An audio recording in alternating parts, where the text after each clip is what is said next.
the one thing a lot of this Manosphere stuff does is they kind of meet that person where they're at, where they're like, you know what, like, you are kind of garbage, but here's what we're going to do about it. And like, they use kind of a tough love approach, but they kind of use they meet them where they're at to then bring them in, is like, you know, like, you are bad right now, but we're going to like bring you up through our guidance.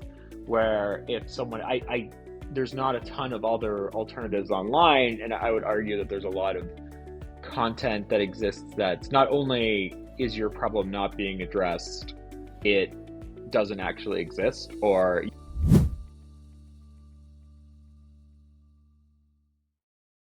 So we're going to talk today about the concept of the Manosphere. So we alluded to this topic in the previous episode. We're going to dive in a little bit and talk more about this, and there's a lot of cool, interesting conversation to have wrapped up in this discussion. So we hope you'll stick around. Please like, share, and subscribe at some point. There's a lot of buttons around that you can click, so click the buttons. Welcome back. We have the same folks for this episode that we had last time. Mark, thanks for coming back and joining us again. Happy to have you again. thanks for having me. And of course, Sharon, you've all the audience has seen you many times thus far at this point, but thanks for spending some time with us again. Thank you. Nice to be here. All right, so let's dive in. What is the Manosphere? I feel like, Sharon, I feel like this is a good one for you to start with. Can you introduce the concept of the Manosphere? I'm pretty confident there's going to be some folks that have never heard of this before, but walk us through it, and if there's any similar labels or synonyms, I guess, to what people may be more familiar with. Manosphere is a relatively new term. It was around 2010 when it was first sort of came to our attention. And basically, it's an online space for men to get together, to give each other advice, to support each other, just to be an outlet for men to connect. So it takes the place of websites, online forums, blogs, different spaces on the internet. So all in all, I mean, it sounds like a really great thing in terms of men being able to support other men. And it certainly can be that. And, you know, I would suggest it was meant to be that way. Where things have kind of fallen off the rails a little bit is when we have personalities or we have people kind of entering those spaces with not such great intentions. And that's where it can become toxic in terms of misogyny, you know, oppressing people of other genders, abuse, all of these kinds of things we've started to see that in that manosphere space. So generally speaking, I would say that it was designed for support, but it has gotten maybe used for nefarious purposes in the last few years or so. Sounds like it has a very similar element to many things that I feel like you can find online. It starts as something positive and genuine, and then it gets twisted into something else that wasn't its original purpose. I feel like there's been a few things that have had that vibe to it. Probably some that we've talked about on the podcast, to be honest. Absolutely. Yeah, I think the internet in general, you know, it was designed to give us knowledge, give us information, help us to connect with others. And it's great when it is being used that way and when it does fulfill those purposes. But we all know there's a really dark side to the internet as well. The luring that can happen, the sort of hateful messages that we might see online. So the manosphere is not exempt from that. It's the same kind of thing where there is, you know, probably some really good messages, but they tend to get hijacked by louder voices, which can be very negative and degrading and demeaning, and it's sometimes dangerous. Yep. Yep. I can't say anything else other than it makes a lot of sense. And yeah, Matthew, Mark, what are your thoughts? Is this something that you've come across before? If so, what are your thoughts on just the general kind of high level vibe of the term? Yeah, I agree with Sharon in that it is a broad online type of movement that aims to that in some instances initially was more aimed at helping men with specific issues that are more gendered or more common among men. But just like a lot of the other like health and wellness type of stuff that we've discussed in other episodes, can be twisted in certain ways. So, like how with some other stuff in terms of self, in this case, it'd be things like that can start good with like self improvement, trying to help people with things like improving confidence, trying to help people with things like physical activity, physical fitness, things that obviously we all support in our own roles and careers, but has been skewed in such a way that, again, similar to some of the things we talk about, comes with aspects of misinformation, aspects of misconstruing some things, but there is also in this instance an additional more like ideological side to it that does go down some of those roads that Sharon mentioned, where it can skew people's perception of either things like their own role in the world, the roles of women in the world, can impact things like their own self-worth, can take advantage of things like their own self-worth to try to skew ideas of giving them ways to improve it, that also take them down certain paths that may not be productive in the way that they intend and may be harmful to both themselves and to those around them. Yeah, good points. Good points. Mark, what have you seen? Yeah, well, I agree with both of you guys here. I think my issue with the Manosphere is that it honestly, like, at its best, its information is bad, or it's like based on a good premise, but then it gets taken too far. Let's say like that's like the best side. On the worst side, it treats women very poorly in a lot of ways, or very like one dimensional, is what I've kind of seen in the most popular sense, or that what a high value man is very narrow, and even the advice to reach their own definition of high value man is very poor. And I let's put it this way. I don't think there are a lot of people really succeeding in life because they're getting advice from these podcasts or like from the most popular places. They talk about dating a lot, and I just don't know any women who are like, oh, you look up manosphere content, like wow, like you're just so knowledgeable, like such a good, like it's just like the information is like bad at best and then like harmful at worst. There's good things too, but I often find that it's those are not the things that are talked about the most. And sometimes I feel like we share the good things to be like, see, there's good things in the manosphere, but that is such a small focus of what exists in the manosphere that it's kind of like, okay, just because there's a good 5% doesn't mean like the other 95 is valid. Which we can, I'm happy to talk details on doing research on this and just their thoughts on dating, how the world works, what a man actually is in my opinion pretty bad, but I'm happy to like talk about details on that and we can go from there. And to add on to some of what Mark said there, a really, I'd say what you said at the beginning is the biggest problem in that there's that 5%, which is both, like you said, not the best in general and not very detailed. So people will vaguely, and we can get into examples later, but people will vaguely be like, but in this video, he says that you should exercise. But like, so did like all of your teachers, so did your mom probably, so did literally everybody. And we can't highlight the most like basic generic good aspects of it to frame that as that's what it is in its entirety, especially when it is that simple and things that you've been told already, things that you already in your heart know that you should be doing, when 95% is some of the other stuff that we will talk about more in detail later on. Yeah. And also like even the good stuff, it's like why we're doing the good stuff is also, I don't know if I just say this till later, but like even why the good stuff is there. It's like, well, like you should exercise because if you exercise, then you'll be a Chad and then you'll get all the women. And it's like it kind of like even the rationales behind why we're doing certain things are bad. And I can speak from the fitness space.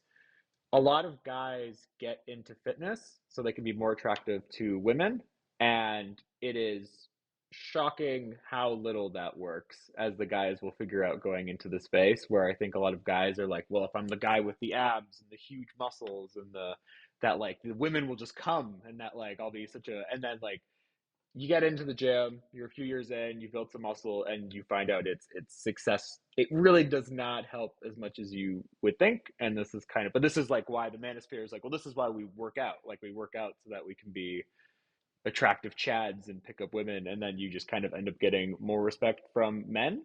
But it doesn't help your dating prospects maybe as much as you would expect. But yeah, that's just like one example of like sounds like good advice, but the rationale behind why it's good advice is like it's not.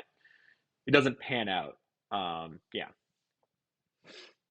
Yeah. Other guys will appreciate that more than other women. Well, yeah, um, yeah, I think there's a big focus on sort of an extrinsic motivation as well, because from what I've seen, it's not promoting physical activity for the sake of feeling better and, being strong and improving your mental health. And it's not about, eating well to have a long and healthy life. It's eating protein so that you can, have this kind of physique and this kind of body. And, the people that are sort of promoting the manosphere are a very small percentage of people who do have access to money, cars, power, wealth, fame, that sort of thing. And I think the message there is if you do the things that I do, you can be me. And some people may, if that's their goal, but it's going to be a very, very small percentage. But I think that's what kind of is that extrinsic motivation for a lot of young men and boys, that if I just do what he says, or if I follow, his teachings, I can be just like that. And we know that that's not going to happen.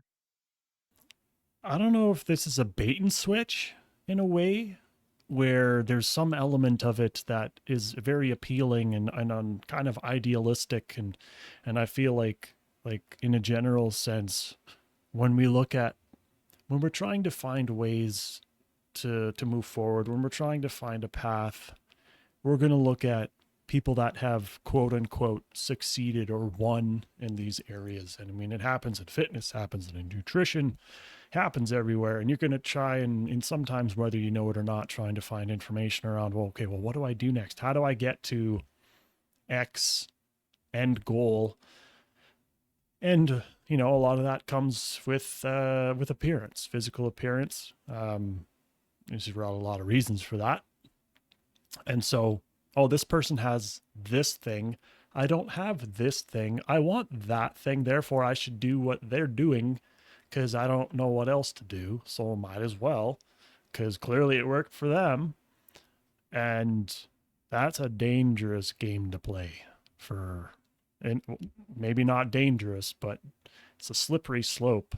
That's for sure. yeah. And that concept also relates to a lot of other forms of this that we've discussed, where someone has, in other cases that we've discussed, like a medical problem, and then someone presents, this is the solution for you, this one simple thing that you need to do. Just in this case, it'll be like buy my course, follow my steps or whatever, and then you will succeed in other instances in improving this health thing or improving your success in relationships in this case. Literally the same kind of thing that you just mentioned, where it is kind of like a bait and switch, where, well, you're promising this kind of stuff, but then it's not very legitimate, doesn't actually get you towards what your goals are, and is more of overall, in some ways, just an outright scam in some instances. Yeah, I would encourage, people who are looking at, and we're probably going to get into this later, but online content, look for the evidence. Is this snake oil that they're selling me, or is there some evidence around this? And just because it worked for them, I mean, so you may have to redefine what your definition of success is, but just because it worked for them or it was successful for them, there may have been other kinds of factors that we know nothing about. So following this course or taking this supplement or doing this work may not get you those same results, and in all likelihood, it won't. And even before that, even just defining what success is, why do you have those goals in particular, and evaluating that before seeing, is this the right path for that specific goals? And are those really my goals? Or was I told by this content that they should be my goals? Do I value these things for real? yeah. I think one of the challenges with this space is that like the people who are at the very top do have evidence of themselves accomplishing a lot of these things. Like I think it's like kind of at the top where you see like these men who, you know, have all these women around them and nice cars and they have status and accomplishments, and those are the kind of the ones teaching below why. And so it's kind of like when they share, when you guys ask like, well, where's the proof? The proof they often do is like their own lived experience and like what they're at least portraying online. And so I'm just picturing you're a 19-year-old, you're looking at these people and you're like, oh my God, like this guy's, he's like tall, good looking, he's got all these things that I would want, but I'm 19, I'm lost, I don't even talk to women. How am I gonna, but I would love a girlfriend, or I would maybe, yeah, something along those lines. And then these guys kind of promise you like, well, I did it. I can show you how you can do it too. Um, and honestly, like my issue with most of the manosphere space is like I think a men supporting men organization could be a good thing. Like I think that there's could be positives there. My issue is that like most of the advice is just bad. Is that like it's just not gonna get you the thing that you're looking for. And also that the way they talk about women and what women bring is also pretty shallow, pretty one dimensional. And I think there's like a reason that there's not a lot of women in the bit like in this kind of space, is that I don't think I would want to be around this kind of content if I was a woman. And like we can just the way they talk about women is very one dimensional. It's very like, how do I get this woman to sleep with me even if I have a partner? Really her value is that she's young and good looking and submissive, and kind of like the way they talk about women is very like which I think is also one of the reasons why like manosphere content doesn't work, is that like, well, if this is what you're teaching the guys and then you go out in the dating market and treat women like that, then like it's kind of no shock that it didn't work, like that's kind of the but this is kind of what they're teaching. I was doing a bunch of research for this podcast, trying to find like the top guys, and very much so that like it's the relationships are very transactional, where like guy has the money, women brings like the appearance or the sex or the status. And then there's even talks about guys having one-sided open relationships, where the guy should be allowed to sleep around but the woman has to stay committed to the partner.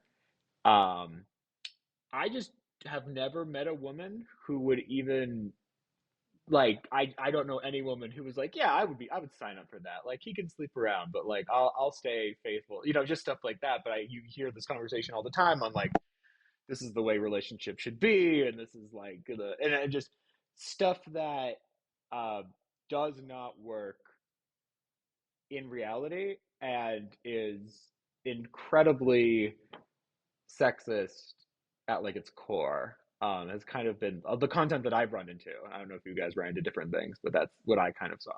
Yeah, and I also saw a video that was essentially like an in-person meetup of fans of one of these people, and they were asking questions related to relationships and asking people to like put their hands up if they like were in relationships and stuff like that, and were getting all the success and things from the course, and no one had their hands up because none of this stuff works. Right. Yeah, like it's Hey. Ay, ay, ay. And maybe this would be a good place to just transition into, yeah, more of the real life impact of this stuff. And yeah, that we spoke about a bit about the actual outcomes in one way. What are some other ways that this can manifest in real life, Sharon? Well, I think if this is where you're getting all your information, this is where all your support is coming from, this is where all your peers are, you're going to have very much a one-sided view. If most of your online or offline peers are men who believe this way, you're not going to have that balanced view. And so if you don't have women in your life, whether they be friends, sisters, partners, whatever, you're only getting a very one dimensional, very narrow point of view. And so I think it can be really, really easy then to, I'll use the term brainwashed. I know that's a little extreme, but it can be very easy to kind of go down that road and think this is normal and this is the way that most men think. And you threw your evidence that that isn't the way most men think. But when that's all we're exposed to, that's what we start to believe. And so I think it can have really dangerous outcomes in that way, where men start to feel isolated because they can't necessarily share these views in their real life.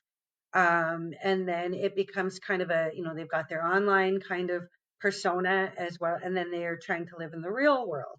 And sometimes those two things don't fit. Also, sometimes health outcomes.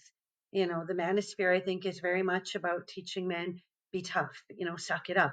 So if that's what you're thinking and you've got an injury, you're not likely to go to the doctor because that kind of goes against the ideology that you're being taught in the manosphere. If you're starting to feel lonely, if you're starting to feel symptoms of depression, you're not going to go see a therapist because that would expose a vulnerability, or perhaps you might see it as a weakness. So you're not getting those needs met. And also, I think, Mark talked about it with the um, broad amount of sexual partners. That's leading to potentially high risk of STDs and other harmful health outcomes. So there's a lot of things that come about just due to some of the behaviors that men are learning in terms of what they're hearing in the manosphere. And I think also what we talked about earlier was the relationships with the women in your life are going to be compromised at best. So if you feel women are property, if you feel that women are beneath you, that's not going to make for very healthy relationships, romantic or otherwise, with women in your life. So I think it is really important that there be a balance where, if you find that there's some things, like we talked about, that 1% or that 5% of things that are helpful in the manosphere, also going to the people in your life that you value, women, people who are from the LGBTQ community, just to get some of that variety of kind of experiences and learning about their lived experience rather than just that one very narrow sort of segment of the population. Mhm. Yeah, and all of those issues you mentioned are very contradictory with guys who claim to just want to help you with your health, where all of the things you mentioned all come with health risks. And other aspects of this that are also extremely contradictory is promotion of, at times, things like excessive alcohol use, drug use, for things like parties in all of this type of stuff, where again, that doesn't really match with we just want you to be healthy and we want to help you with that. It sounds kind of culty. Like how you describe how you guys have been describing the manosphere. If I was to like remove the label and close my eyes, I feel like this describes a cult in some aspects, like very narrow thinking. If you deviate from the path, then you're kind of, I don't know, what's the word? Shunned, not shunned. You're looked at weird. Maybe you're penalized for it or made fun of, or whatever the case is.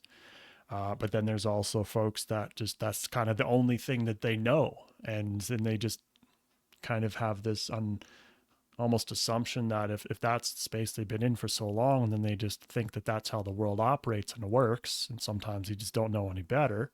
And then you make decisions off of those assumptions. And probably a lot of them are going to be pretty dicey decisions that are not going to lead to good outcomes, especially health wise. This legitimately describes a cult in some ways. I think that's quite accurate. And then there's also, what we refer to as sunken cost fallacy. Like you said, you've spent all this time defending your beliefs and promoting your beliefs, and now you're challenged and you think, maybe there is another way to think, but that's going to take you away from the people who've been your primary support for 5, 10, however long years. Right. And so and then you are sometimes made fun of, you're woke, or they call it the blue pill, that you've taken the blue pill now, where you're looking kind of beyond this ideology. And so I think there is that fear. I mean, we all want to belong. That's a lot of times why people joined in the first place. That's why the manosphere was created, to give men that sense of belonging that they didn't always have in the real world.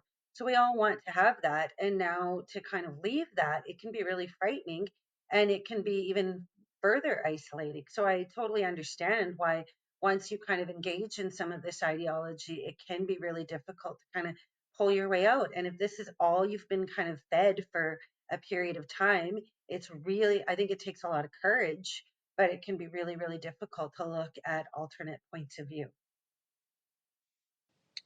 Yeah, I agree with that. I think one of the challenges that we're facing is that if a young man is looking for guidance online, there is not a ton of alternatives that exist. Or in many cases, young men will be told that they actually don't have a problem, but they still feel bad about themselves, right? Like they're lost, they're not sure what to do, they feel insecure about themselves. And I think the one thing a lot of this manosphere stuff does is they kind of meet that person where they're at, where they're like, you know what, like you are kind of garbage, but here's what we're going to do about it. And like they use kind of a tough love approach, but they kind of use they meet them where they're at to then bring them in is like, you know, like you are bad right now, but we're going to like bring you up through our guidance. Where if someone, there's not a ton of other alternatives online, and I would argue that there's a lot of content that exists that's not only is your problem not being addressed, it doesn't actually exist, or your problems are so insignificant compared to other people's problems that like we're not really going to talk about you. And like, you know, there's a good conversation to have there on like, you know, what men's issues are and how they compare to other people, but no one really resonates with you don't have an actual problem. And I think what I would hope to see to get away from this kind of more toxic content is that like they need another alternative. Like they need someone else who's like talking about men's issues and how to deal with them. Why are men feeling so lost or feeling like they have no purpose, or they're not really doing anything, or they're bad at dating but they don't really understand why? Like we need to create like a second group for them to go to, because if there is only really one big group and they're looking for help, then it's like, well, I guess I'm going to go to that group. Like that's where I'm going to end up. So I think we just need that. There's very few people outside of the manosphere that I think are actually trying to help men that I can think of. Like there's like two or three creators that I think actually talk about men's issues. But really after that, it's really like Red Pill, Pickup Artist, Andrew Tate, Fresh and Fit podcast kind of people. And I think if we want to see less of this, we're going to have to give them a viable alternative. I think the tricky part about that too, that's a good point, Mark, is if we think about a lot of the more popular social media platforms, especially for this demographic, the younger demographic, I mean, we're thinking Reels, TikTok, you know, it was pretty hot. There's probably a couple others, but algorithms are built to reinforce content that you're looking at and that you're interested in. And so, of course, you know, if you go down that path, sooner or later, that's going to be the only things you're going to be really shown, even if you're not following folks. It's just going to be reinforced stuff. And then, and I've talked to countless people, not necessarily specific to this topic, that have said that this is the only thing that I'm seeing online. This is like, this must be like really popular. And I'm like, no, bro, that's your algorithm. It's tailored to you. So it's a really tough place to be in for sure. Cause then if there's not many communities, how, I guess a natural next step is like, what does one do when they're in this position? There's not a lot of places to go. What do you do? You sign up for Andrew Tate's Hustler University is what you do, and that ends up being the Then you become a top G and wealthy and have 10 girlfriends. who are all fine with it, who are all fine. Top, I forgot about Top G. That was good times. Yeah.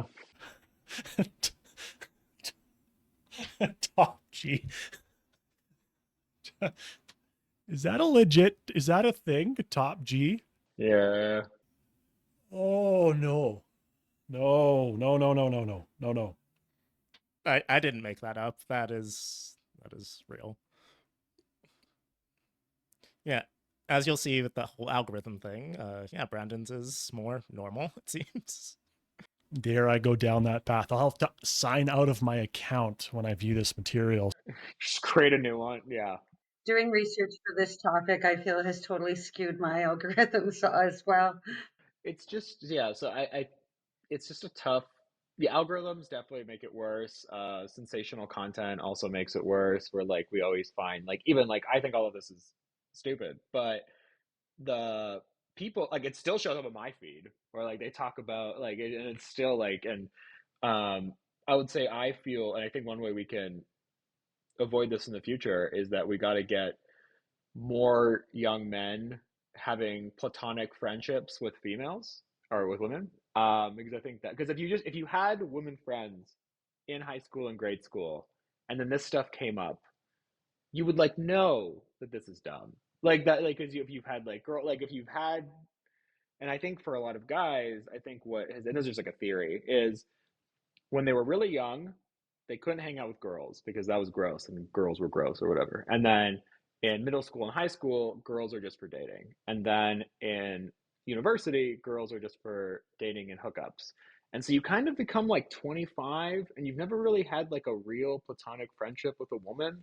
And then you see this kind of content and you kind of look at women in a certain way. And so for me, it's like I feel grateful when I was growing up. Like I had friends who were women under like it was talk to them like was able to understand better where they were coming from. And so when I see this content online, I'm like, okay, this is dumb. Like there's no woman I know who would be fine with the one-sided open relationship. Like I'm never gonna fall down that rabbit hole because like it's just I just know enough women as friends who like I don't know any woman who would want this or even consider it in any real way. So I think that would help a lot is actually like boys having platonic friendships with girls growing up, I think would go a long way. Like good faith platonic relationships, not like this could be something else after, but just enjoying friendship for yeah. Actual like just like not no, don't be that guy. Don't be like just like this is a friend. We hang out like we're we're is like a bro basically, but like a woman is kind of what I'm talking. Not like the secret friend zone that you're trying to get out of for no, not that. Yeah. Yeah, not that, guys. Well, and I think also having not just women or girls as peers, but also as leaders for young boys. Like my boys both played hockey, they played a lot of different sports growing up, and I don't ever remember them having a woman as a coach or a ref, even, right? So having women in those kinds of positions where you see them as capable, right? And as somebody who can lead versus just somebody that you dominate against. And, at that point, even, with the co-ed sports that my boys played, it was, 95% boys. And, there was that one girl who had to change in the janitor's closet because she wasn't really, and, we won't get into all of that right now, but she was never really considered part of the team, I think, at times. So, really, just kind of, I think, encouraging boys and girls to interact, but also having some, lots of boys are raised in single parent households. So, if they're raised with brothers or with, say, a single father, they're not getting a lot of that female kind of guidance and that female support. So, making sure that our young boys have a sort of balance in their lives where they've got male role models, but they've also got some female role models in their lives. Yeah, I think it's also on female role models is good. I think it's also on the male role models they have to like shut this down early as well. That like it also requires like whether it's the coach or the father or the older brother, like to be like, hey, like this is not how we treat women. Like full stop, get that have those conversations. Don't be afraid to have those conversations and just be like, hey, like when you see it, you don't let them you jump in there. Call it out. Yeah, I think that would also go a long way to see like other men that you respect in your life to be like, hey, like we don't do this. Like this is not a thing. I think would also go a long way. Yeah, I mean, when I think of young men, I mean, I think of kind of you were talking about this a little bit earlier, Mark, about like how the 10 plus years before dudes reach that point, what that looks like, the people around them, like sets the stage for all of it. I mean, we see it all the time in our work at Revive. Young men, 18, 19 into the low 20s, mid 20s, hell, even to the 30s. It's just like what was happening in that time, such an impact on what their viewpoints are and their thought processes. And so I strongly agree with both of you, actually, Sharon and Mark. I think it needs to come from both. And I think it's a real challenge in especially male dominated spaces, be it sport, workplace, whatever else. It's very easy to just go, well, we just need more females around to provide alternate viewpoints, as if the human brain is not capable of doing that anyways. It's a cop out in some sense. So I know it's and perhaps I also sometimes take it for granted because I'm capable of going and surveying alternate viewpoints and knowing what is shit and what's actually valid and conducive to good discussion and conversation and well-being across the board. And I think that would be, both of those, more representation, and also, for lack of better words, some people getting their head out of their butt a little bit would also be a nice thing to have happen at some point. But I think the cool thing is, nonetheless, is that, it's not like, us four can sit here and act like we can change the entire face of humankind in its current state in this space to try. But I think having this conversation to even begin with, and the other previous conversation and any other conversation that we have is meaningful and insightful. And if there's one person that watches or listens to this and sits there and goes, oh, maybe there is a different way that I can go about this, or there's somebody that they know that resembles, a young dude that we've been talking about, and like, oh, I need to reach out to them or something like that. That's hugely impactful. And think about the domino effects of that.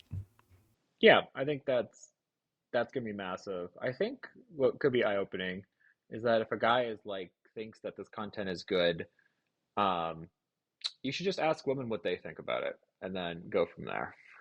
Would be like a potential eye opener.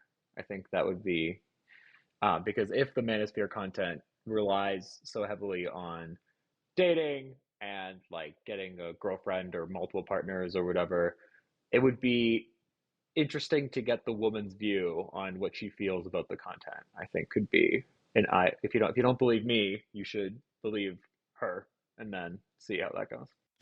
Good litmus test, I suppose. You can see something outside of your own head. Well, I'm glad that we were able to have a second conversation about this. I'm gonna try and look into this in a way that won't tarnish my algorithm. We'll see how that goes. I suppose it could work. It could not work. Any other things that we want to cover with our conversation? I feel like that was a very kind of like, we came around, we covered a lot of ground, a lot of different perspectives. But any other things that come to mind before we wrap up the conversation? I do have some more things to add just about alternatives for either content or things to do if your goals are things like you said, more like self-improvement based or more social based. In addition to some of the things mentioned like co-ed sports or just being in more co-ed spaces in a way that is done for true friendships and such, other ways you can do that, and also at different age and grade levels, could be things like, for example, a community service type of club. So these are often quite mixed groups, and it's also something where you can feel that you're productively contributing to your local community or to a cause that you support, in a way that is can be more positive. And it's also a great way to socialize, meet new people, in a way that you're there based around some sort of shared interest or shared goal that you're doing. So that's one other place we can think of for that.